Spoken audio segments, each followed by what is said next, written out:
Hello, creepypasta lovers. Would you like to step into the shadows of forgotten tales, where the past refuses to stay buried and the unknown scratches at the edges of sanity? Today at Marvelous Videos, we have decided to get into the origins of Horror from the Vault, a fiction series written by Isaac Boschino. Each of the 4 parts, unearthed from the Vault of Terror, will take you on a journey through cursed artifacts, haunted places, and the minds of those who dare confront the macabre. Be warned though, once you open the vault, you may never close it again. Will you survive what lurks within? Or will you just become another chapter in its ever-growing collection of horrors? The vault awaits. But do you? Before we open the vault, don't forget to hit that like button and subscribe to Marvelous Videos for more such content.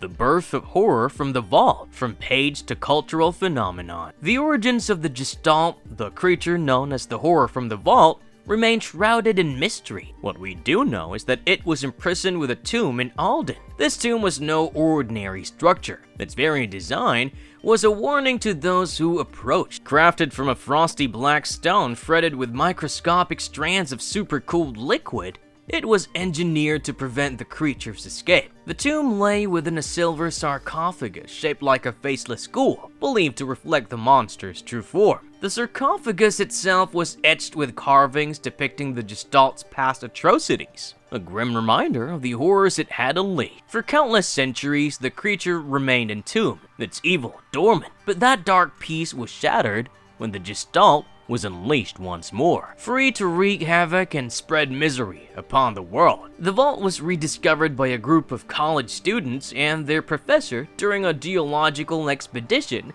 to search for new mineral samples. Excitement turned to dread when they unearthed the sarcophagus. Soon, both the researchers and nearby residents of Alden were plagued by nightmares. Visions of landscapes made of living, bleeding flesh, a moon of rotting meat, and a sea of stagnant pus.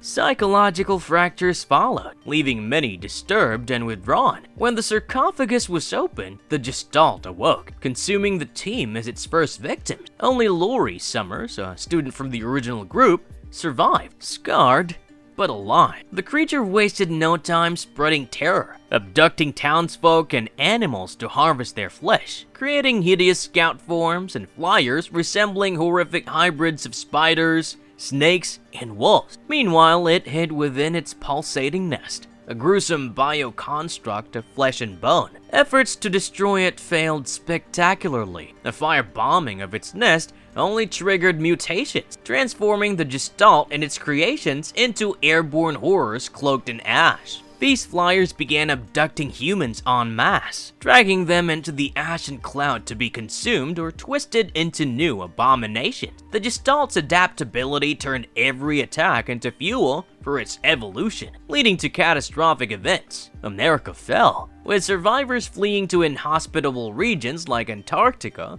building subterranean bunkers to escape. Its endless cycle of harvesting, nesting, and evolving promised only one outcome: total annihilation.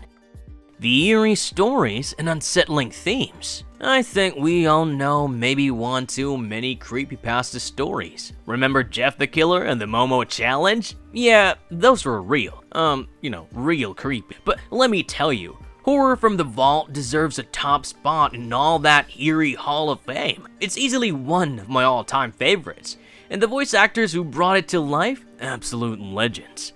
I mean, it's not just about the monster or the gore. It has that too, but it's also about the fragile balance between humanity's thirst for knowledge and the dangers that lie beyond its grasp. The vault in itself is more than a setting. It's the perfect metaphor for humanity's irresistible urge to mess with things we shouldn't. Every story starts with someone unlocking, unearthing, or discovering something that's been sealed away for a reason. Whether it's a cursed tomb or a forbidden artifact, the vault constantly whispers that same sinister question. What happens when we poke at the unknown? Well, a quick spoiler for you: nothing good. The Horror from the Vault ideally consists of 4 stories: The Beginning, Ash Cloud, To Grow a Garden, and Halliston. It's kind of a Lovecraftian horror, so if you're into that, you'll definitely love Horror from the Vault. All these stories basically follow the larger mythos of the Gestalt and its apocalyptic rise. While each tale can stand alone, together,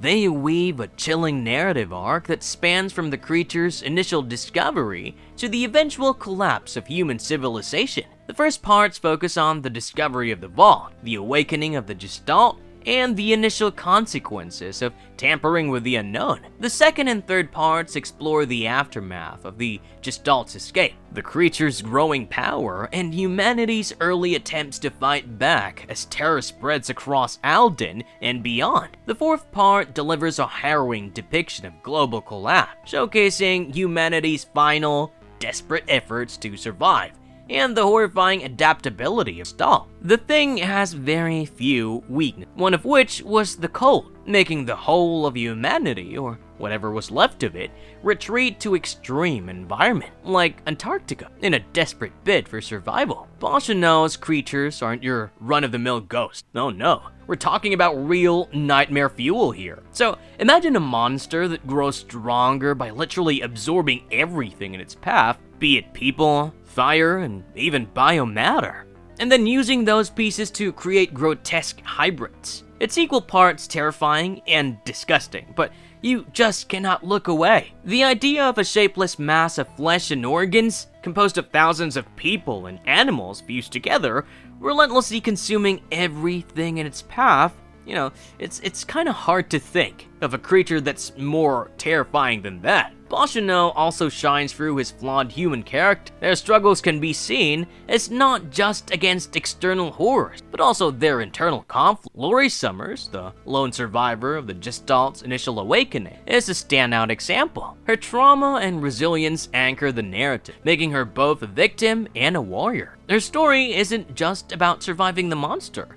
It's about confronting the scars it leaves behind. Another character that I absolutely adore is Officer Moore. His character just brought in more substance and fear to an already amazing story. Unlike many horror anthologies that contain isolated stories, Horror from the Vault ties its tales into a larger, interconnected mythos. The Gestalt's rise to power and the subsequent collapse of civilization provide a chilling backdrop that evolves with each story. And ultimately, by the end, the anthology feels less like a collection and more like a chronicle of humanity's downfall at the hands of a singular, all-consuming horror. One of the things that I appreciate in these chronicles is how they refuse to offer any easy answers. The Vault's contents are neither wholly evil nor fully understood. Humanity's role as both victim and perpetrator blurs the lines between right and wrong. This moral complexity adds depth to the horror, making it not just terrifying, but,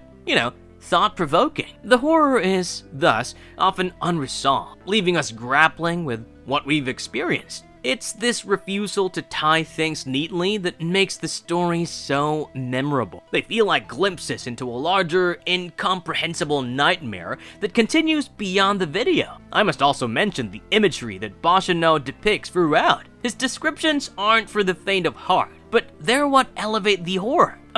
Look, I've already mentioned the landscapes of bleeding flesh, moons made of rotting meat, and seas of stagnant pus, but they are just the beginning. The world he creates is so vivid, you can almost smell it. Not that you'd want to, but if you're curious, it kind of smells like an infected cut. Anyway, over 9 years, this series kept fans hooked, proving that great horror doesn't just shock, it stays with you. Psychological horror meets the macabre. What makes it enduring? Horror from the Vault is the horror equivalent of that one nightmare you just can't shake. Even years after its release, it remains spine-chillingly relevant because it taps into something universal, the perfect blend of psychological dread and flesh-twisting horror. Think of it as the ultimate fear sandwich, layers of existential terror wrapped in gory, monstrous madness. But, the real question is, why does it still hit so hard today the same way it did when we first watched it 9 years ago? Well,